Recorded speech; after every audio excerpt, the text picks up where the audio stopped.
얼마 전 개봉한 영화 하차에는 정체를 알 수 없는 여주인공이 등장합니다. 자신의 이름을 숨긴 채 다른 사람의 이름으로 살아가는 주인공 선영. 조회하다 보니까 선영 씨 개인 파산했던 기록이 있어. 뭐 개인 파산? 그 이유는 바로 사채 때문이었습니다. 주인공은 사채업자들을 피하기 위해 사람을 죽여 다른 사람의 인생을 살았던 겁니다. 영화는 사채빚이 한 인간의 삶을 얼마나 파괴하는지를 보여주고 있습니다.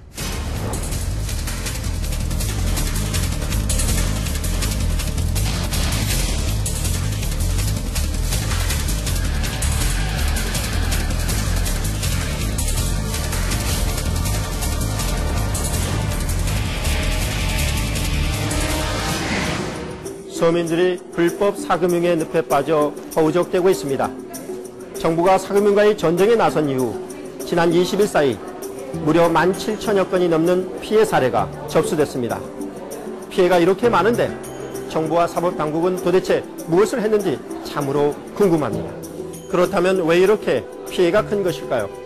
병원비가 없어, 생계비가 없어, 급전이 필요한 서민들이 도움을 받을 곳이 전혀 없기 때문입니다. 시사기획 맥에서 불법 사금융의 실체를 집중 취재했습니다. 영화 속 이야기 같은 일들은 현실에서도 벌어지고 있습니다. 불법 사금융 때문에 인생이 망가졌다는 29살의 최모 씨를 만났습니다. 수술비가 너무 많이 나와가지고 800만 원 돈이 나와서 그걸 다 감당을 하다 보니까 그가 사채를 처음 쓰게 된 것은 2007년. 뇌수종을 앓던 아내가 갑자기 쓰러졌습니다. 급하게 병원비가 필요했던 최 씨는 대부업체에서 광고 문자를 받았고 망설임도 없이 대출을 신청했다고 합니다. 1,000만 원 당일 입금, 무서류, 신용불량자 대출 가능 이런 거는 정말로 많이 혹합니다. 도움이 되는 거구나 생각할 겨를도 없이 이거 보고 그냥 누르게 되는 겁니다. 절실하니까 누르게 되는 겁니다. 대부업체는 전화로 손쉽게 대출이 가능한 데다 처음에는 이자도 그리 높지 않았다고 합니다. 일단 처음에는 이자가 정말로 낮다 그랬지만 대부업체 기준으로 제가 정확히 기억나는 게 250만 원을 이제 원금을 대출을 받았는데 월 납입하는 게 이제 20만 원 정도 되었던 것 같습니다. 1년 반 동안 모두 6곳에서 돈을 빌린 최 씨. 부담이 커지면서 이자를 밀리게 됐고 사채업자들의 빚독촉이 시작됐다고 합니다. 제가 택배기사를 이제 하루 운전 15시간을 하는데 전화를 10분에 한 번 하는 정도. 그래서 정말로 일하기를 너무 힘들게 할 정도로 그게 너무나도 심했습니다. 제가 너무나도 힘들다고 그냥 조금만 더 기다려달라고 하면 그냥 언제까지 기다리냐고 하는 식으로 말을 던지고 일주일이고 2주일이고 돈을 낼 때까지 항상 그래왔습니다. 사채업자들은 아침부터 밤 12시가 될 때까지 10분에 한 번씩 최 씨에게 전화를 걸었다고 합니다. 급기야 회사까지 찾아와서는 동료들에게 대출 사실에 대해 소문을 내고 협박까지 했다고 합니다. 동료들에게 망신을 줘서 회사 생활조차 못하게 했던 겁니다. 저희 사무실로 찾아와서 월급을 갑으로 해서라도 지금 당장 내놔라. 안 받으면 안 가겠다. 그리고 이제 사무실에 버티고 앉아 있었던 게 정말 저를 비참하게 만들고 정말로 제가 잘못한 건 맞지만 그래도 이렇게까지 해야 되나 너무 심한 거 아닌가. 이자라는 게 사람을 죽이는 거구나라는 생각까지 해봤습니다. 더 이상 직장 생활을 유지할 수 없었던 최 씨는 일을 그만두고 아르바이트, 우유 배달, 일용직으로 생계를 이어가고 있습니다. 당시 정신과 치료를 받을 만큼 힘들었다는 최 씨. 그에게 가장 큰 힘이 되어준 것은 가족이었습니다. 제 아들과 제 배우자가 자꾸 걱정이 되니까 그래서 자꾸 마음을 다시 먹고 해서 극단적인 선택까지는 안 갔지만 그때만큼의 고통은 정말로 그 누구도 그 고통은 아무도 모릅니다. 지난 4월 정부가 불법 사금융과의 전쟁을 선포했습니다. 이명박 대통령도 불법 사금융을 뿌리 뽑겠다며 강한 의지를 밝혔습니다. 금감원 내에는 합동신고센터가 만들어졌고 접수 시작 20여일 만에 신고 건수는 17,000여 건이 넘어섰습니다. 돈이 급해서 불법 사채업자에게 대출을 받고 그런 이래 가지고 금리를 고금리, 법에서 정한 금리를 초과해서 내거나 또는 채권 추심으로 과도한 협박이나 이런 데 시달리는 분들이 신청하고 있고, 대출을 해주겠다고 해서 수수료나 선의자들을 수취해가는, 편취해가는 그런 대출 사기들이 많이 신고되고 있습니다. 경찰도 대규모 전담 수사팀을 꾸리고 대대적인 단속, 검거에 나섰습니다. 지난달 경기도에서 한 사금융 업체가 적발됐습니다. 여기 있고요, 그죠? 네. 약소금 10만 원 정이라고 되어 있네. 약소금 있고 집을 박살하고 되어 있는 것 같은데, 그죠? 네. 이쪽상이 지대 있고. 이 업체는 경마장 건물 1층에서 돈을 잃은 사람들을 상대로 소액 대출 영업을 해왔습니다. 금액이 적다 보니 자신이 피해자인 줄도 모르는 사람도 많습니다. 여기 우리 하는 사람 중에 잘 아는 사람이 있어가지고 전 소개로. 그런 부분인데 얼마 빌리신 거예요? 20만 원. 처음에? 네. 20만 원 빌릴 때 얼마 띄고요? 2만 원 띄고. 2만 원 띄고. 네. 2만 원. 일주일 상간에 2만 원 그 갚은 것도 이자율 초과해서 이분들이 받은 거예요. 지금 현재 법정이자는 연 39%거든요. 네. 그런 부분의 피해자세요. 아, 그래. 연이율 법정이자는 39%를 받아야 되는데 이 업체에서는 1,303% 정도 이렇게 이자를 받고 평균적으로는 한 710% 정도의 그 이자율 제한을 초과하고 있었습니다. 이 업체로부터 돈을 빌린 피해자들은 580여 명. 업체는 주민등록증을 받고 일주일 후 갚는 조건으로 돈을 빌려줬습니다. 명백한 불법 행위, 선이자까지 깼다고 합니다. 100만 원인 경우에는 20만 원을 공제를 하고 80만 원을 준 다음에 일주일 후에 100만 원을 갚는 그런 방법입니다. 담보 능력이 부족하고 또 쉽게 접근해서 바로 현금을 대출받을 수 있는 그런 서민들이 주로 이 업체를 이용했다고 볼 수 있습니다. 대대적인 수사를 시작한 지 보름 동안 경찰이 검거한 금융범죄사범은 1000여 명. 대부분이 사금융 범죄사범이었습니다. 범죄 이용은 높은 이자, 불법 채권 추심. 이 가운데 미등록 대부업체의 불법 영업이 절반을 넘어섰습니다. 합법적인 대부업체는 약 1,600여 개. 미등록 대부업체가 성행하는 이유는 무엇일까? 대부업의 법정 이자율이 60%에서 39%로 급격히 낮아지면서 대부업체의 상황도 힘들어졌다고 합니다. 이제 우리 업계 사정이 어려워지니까 우리가 우리 업계에서도 그 수요, 그러니까 대출을 해달라고 요청한 것에 대해서 충분한 공급을 못하죠. 결과적으로 그렇게 좀 못하고 하다 보면 그 돈을 필요로 하는 사람들은 결국 그 불법 사채업자한테로 갈 수밖에 없는 구조가 그리 되어 있습니다. 그러다 보니까 급한 사람 입장에서는 결국 급하니까 금리를 얼마라도 더 달라 하면 주고라도 빌릴 수밖에 없는 그런 상황인 것이죠. 그렇다면 합법업체의 영업은 어떨까?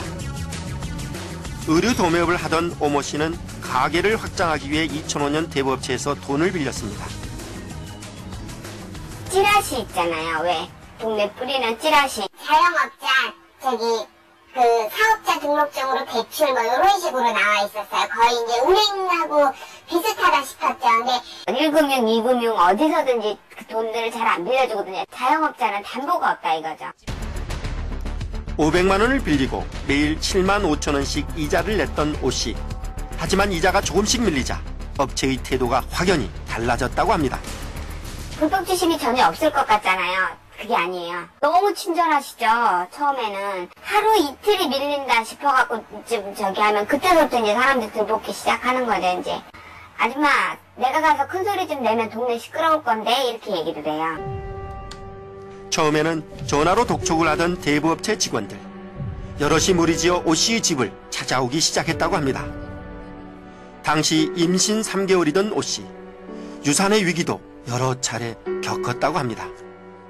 집에 찾아와가지고 시커멓잖아요. 그 센서등이 안 켜지면 거기 막 2명, 3명씩 서있고 막 그러고 깜짝깜짝 놀래고 아이들 아빠한테 욕하고 저한테 욕하고 그렇게 말씀하시더라고. 임신했다며 그러더라고요.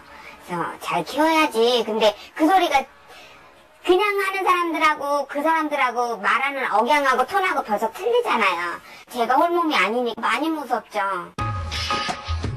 이후 대부업체는 오 씨의 차까지 가져갔고 아무 말도 없이 차를 헐값에 팔아버렸다고 합니다. 이른바 대포차로 팔아 넘겼던 겁니다. 키를 맡겨라, 차를 갖고 와라, 본사에서 넣어놓고 그러면 가품에는 도로 주겠다. 근데 그 다음날 돈이 준비됐다 그랬는데 벌써 팔고 난 다음이었어요. 예, 저희는 도장을 준 적도 없었고 아무런 그런 증거자료 같은 것도 준 적이 없어요. 차에 대한 거를. 근데 오늘 가보니까 팔았더라고요, 벌써. 어떻게 했냐 그랬더니 도장을 이거를 자기네가 파서 파는 거예요.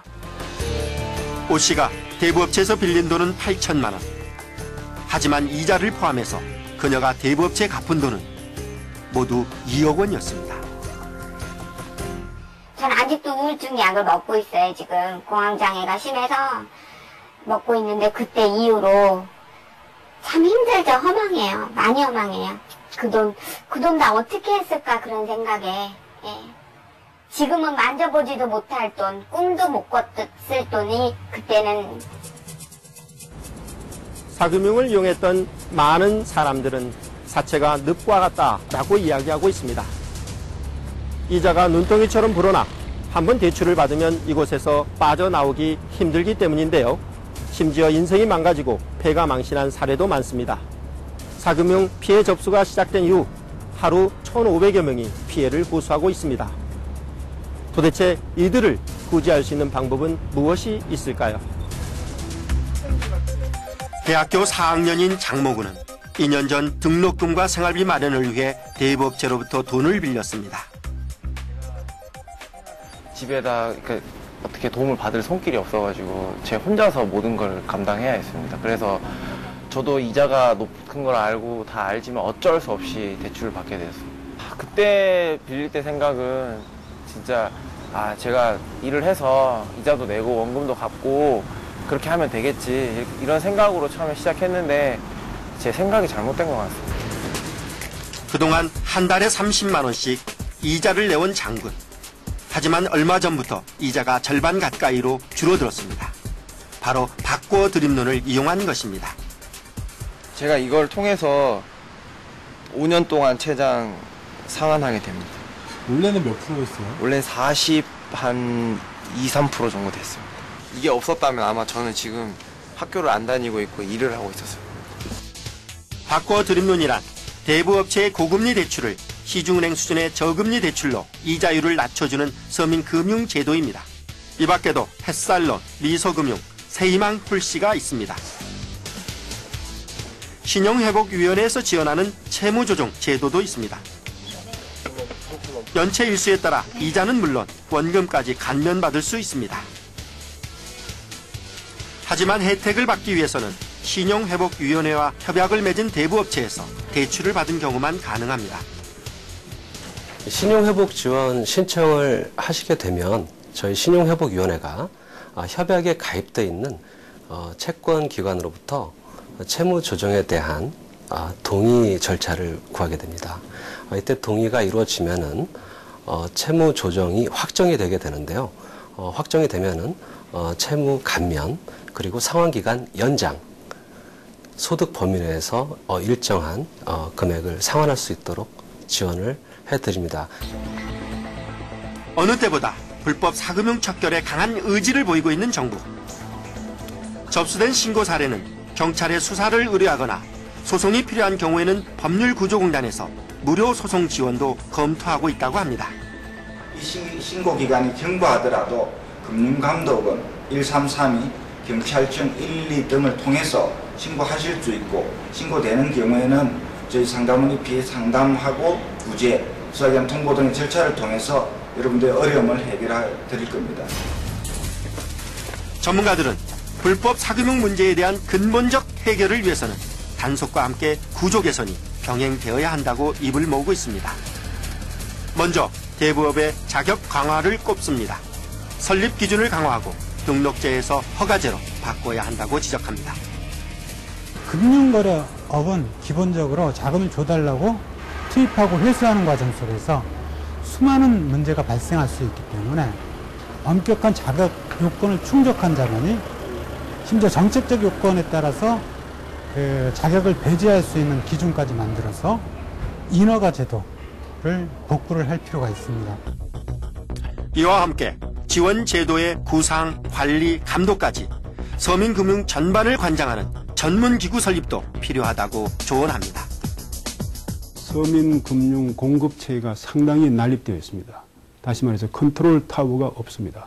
그래서 그런 컨트롤 타워를 할 수 있는 기관이 필요하다. 서민금융공사를 만들어가지고 서민금융을 좀 본격적으로 우리가 해야 이 서민 생활이 나아진다. 그래서 또 금융의 혜택이 골고루 돌아간다. 그런 뜻에서 저는 서민금융공사를 만들 필요가 있다 이렇게 생각합니다. 정부는 사금융과의 전쟁을 선포하면서 요란을 떨고 있지만 취재 결과 17,000여 건의 피해 사례 가운데 바꿔드림론과 같은 저금리 금융 제도로 갈아탈 수 있는 사례는 단 3%에 불과합니다. 무늬만 서민금융이 난립할 뿐 사금융 피해자들이 실질적으로 도움을 받을 수 있는 제도 자체가 없기 때문입니다. 이 때문에 서민들은 이번 단속이 단 한 번으로 끝나는 것이 아니라 서민들이 실질적으로 도움을 받을 수 있는 서민금융 제도가 태어나길 기대하고 있습니다. 시사기획맥 최은수입니다.